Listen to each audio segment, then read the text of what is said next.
tal, mi querido Teodoro Rentería? Un gusto saludarte a ti y a toda la audiencia de Irradia Noticias en el 103.7 de su radio. La perspectiva de hoy se titula Termina la guerra de encuestas.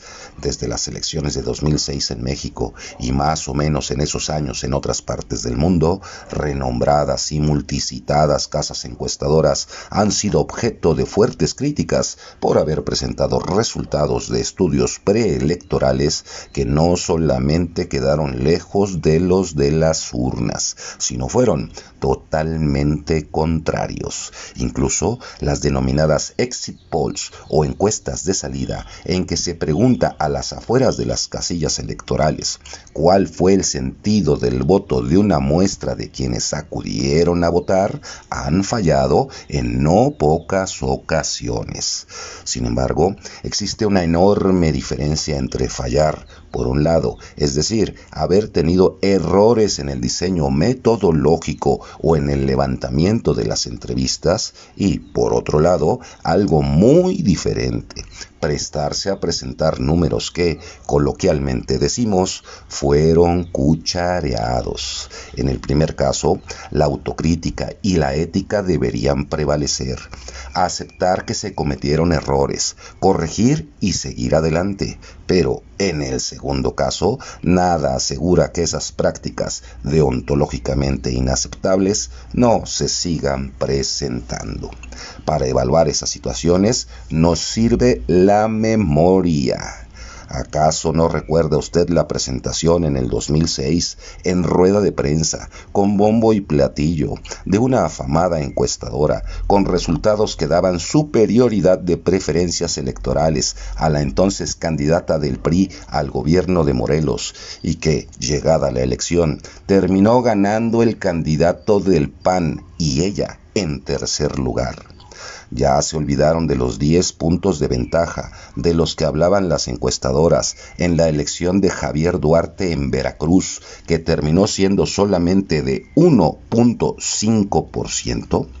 ¿O qué tal las encuestas que se presentaron en el 2012 que daban una ventaja también de 10% para Amado Orihuela, candidato del PRI, y que sí terminó siendo del 10%, pero en favor del candidato del PRD, Graco Ramírez?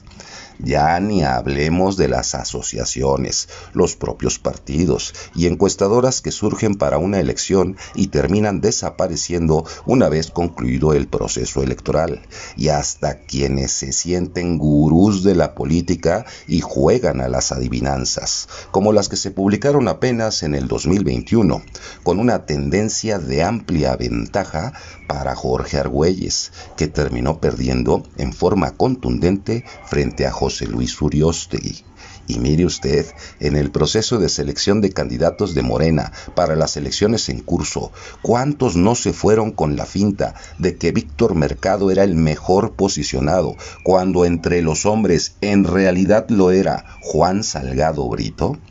Con estos y muchos ejemplos más, podemos afirmar que ni el renombre ni el medio de publicación son garantía alguna de que sus resultados estén apegados a la realidad. Los políticos y los partidos no han terminado de entender que la publicación de encuestas a modo no influye en el ánimo de los electores, sino solamente en el ánimo de ellos, sus partidos y sus equipos de campaña. Hoy termina la guerra de las encuestas, pues concluye el periodo en el que legalmente pueden ser difundidos sus resultados. El próximo domingo por la noche veremos cuál fue la decisión del electorado, si funcionaron las movilizaciones y si permearon las campañas entre los indecisos y los que no tenían pensado salir a votar, mismos que finalmente tendrán la última palabra con su voto. Y para iniciados, Todos los presidentes de México han intervenido en las elecciones, pero ninguno como Andrés Manuel. Los superó con creces. Todos los días estuvo haciendo campaña, desviando la atención, minimizando el histórico clima de violencia en que ha transcurrido no solo el proceso electoral, sino todo el sexenio. Ayer asesinaron a otro candidato. Descanse en paz, Ricardo Arizmendi. Lo único que falta es que López Obrador hoy minimice el hecho y que el mismísimo día de las elecciones haga algún pronunciamiento como los que estila, o sea, ilegal, aunque ya no nos extrañaría en absoluto.